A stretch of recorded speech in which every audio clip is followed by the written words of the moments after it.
ایک جنگل میں دو بھیڑیے رہتے تھے۔ ایک دفعہ ان دونوں میں لڑائی ہو گئی۔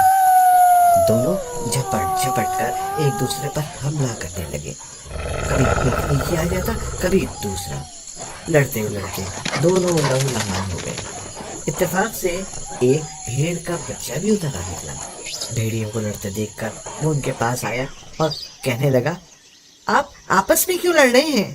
اگر میری بات مانے تو اب صلح کر لیں۔ لڑنا جھگڑنا اچھا نہیں ہوتا، فضول لڑائی سے کیا فائدہ؟ دیکھیے تو لڑائی میں آپ کا کیا حال ہو گیا ہے۔ بھیڑ کے بچے کی بات سن کر بھیڑیوں نے لڑنا بند کر دیا اور آپس میں صلح کر لی۔ غصہ اترتے ہی بھیڑیے کچھ کھانے پینے کی فکر کرنے لگے۔ دیکھا تو بھیڑ کا بچہ سامنے کھڑا تھا۔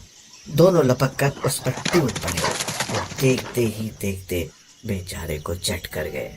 بروں کے ساتھ نیکی کرنے کا یہی نتیجہ ہوتا ہے بچوں۔